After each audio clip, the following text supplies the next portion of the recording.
नमस्कार, ये बीए भाग तृतीय इतिहास की कक्षा है। हम कल भी बात कर रहे थे पुनर्जागरण के बारे में।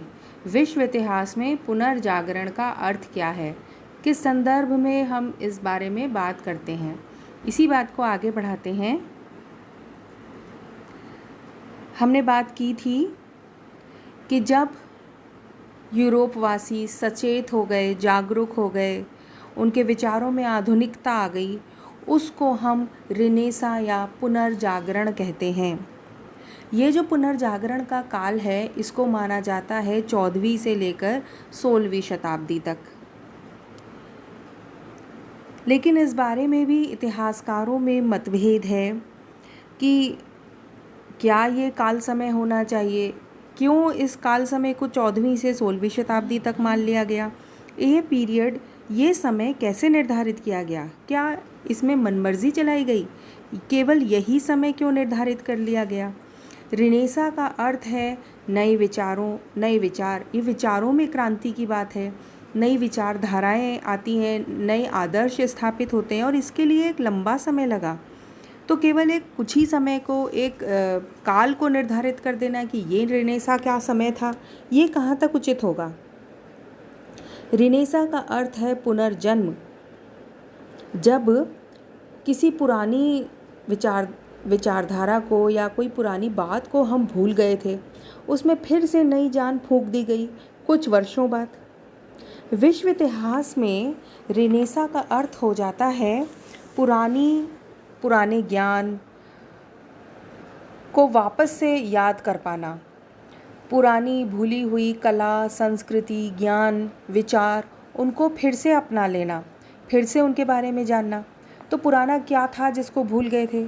पुरानी ग्रीस और रोम की सभ्यताएं, ग्रीस और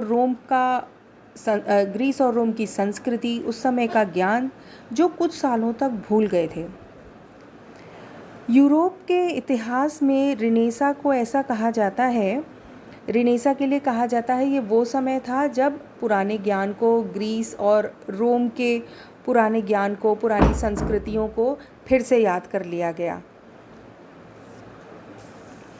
इतिहासकारों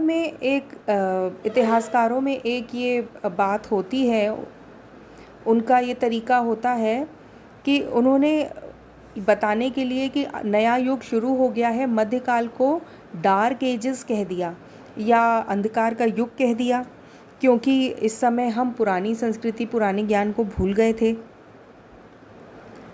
और रिनेसा क्या हो गया? रिनेसा हो गया इस अंधकार के युग को पार करके फिर से पुराने ज्ञान को याद करना, ये रिनेसा हो गया। लेकिन अगर देखा जाए तो पुराने ज्ञान और संस्कृति को पूरी तरह भूला तो नहीं गया था। मध्यकाल में भी लैटिन भाषा रोमन कैथोलिक चर्च में और ग्रीक कैथोलिक चर्च में ग्रीक भाषा का इस्तेमाल होता रहा था। इस समय भी अरस्तु और सेनेकल के जो काम थे, उनके जो ग्रंथ लिखे गए, उसको पढ़ा जाता था। हम देखते हैं कि ग्रीस और रोम का जो स्थापत्य था, उसको चर्च में बनावट में इस्तेमाल किया जाता था। हाँ, फर्क था नज़रिए का। मध्यकाल में जो पुरानी संस्कृति, पुराना ज्ञान या पुरानी कला को देखा जाता था या उसको पढ़ा जाता था या उसको इस्तेमाल किया जाता था, तो केवल इस्तेमाल करने की दृष्टि से, उपयोगितावाद से, कि उसका कुछ उपयोग है हमारे लिए, उसका कुछ वो हमारे काम आएगा, उपयोग की वस्तु है, इसलिए उसे पढ़ा जाता था। फ़र्क अब ये पड़ गया, हम रिनेसा इसलिए कह रहे हैं क्योंकि रिनेसा एक लंबी प्रक्रिया चली, जब विचारधाराओं में परिवर्तन आया और फिर उसके बाद जो काल आया वो आधुनिक काल आ गया। तो हम देखते हैं मध्यकाल में उपयोगिता के कारण पुरानी कला या पुराने ज्ञान का इस्तेमाल किया गया। आधुनिक काल में ऐसा इसलिए किया गया क्योंकि पुराना ज्ञान, पुराना साहित्य, पुरानी कला लोगों को अपनी ओर आकर्षित करती थी, उन्हें उसे पढ़ने में आनंद आता था। इसलिए रिनेसा एक ऐसा समय था जब पुराना ज्ञान, कला, इसको फिर से इसका पुनर्जन्म नहीं हुआ, क्योंकि इसको पूरी तरह भूला नहीं गया था मध्यकाल में। एक ऐसी हमें पेंटिंग मिली है पोप की, जिसमें पोप पुराने प्राचीन काल के विचारकों के साथ, अरस्तु और प्लेटो, उनके साथ विचार विमर्श कर रहे हैं। तो हम ये देखते हैं कि इसके एक पता चलता है, एक सिंथेसिस, एक समागम हमें देखने को मिलता है नया धर्म जो क्रिश्चियनिटी था उसमें और पुराने विचारों में। इसलिए जो अंधकार का युग है, इस विचार को अब पूरी तरह नकार दिया गया है। मध्यकाल को अंधकार का युग नहीं माना जाता है। एक नई चेतना, एक नए एहसास, जो नई चेतना लोगों में विकसित हुई, नए एहसास जो लोगों में विकसित हुए, उसे रेनेसा कहा जाता है। लोगों के आदर्श बदल जाते हैं मध्यकाल में, और अब ये आदर्श जो बन जाते हैं, ये है मानववाद, ये है प्रशंसा करना प्रकृति की, वैज्ञानिक चिंतन, तर्कवाद, बुद्धि की कसौटी पर हर बात को परखना। ये रूढ़िवाद और कट्टरवाद के खिलाफत का समय है।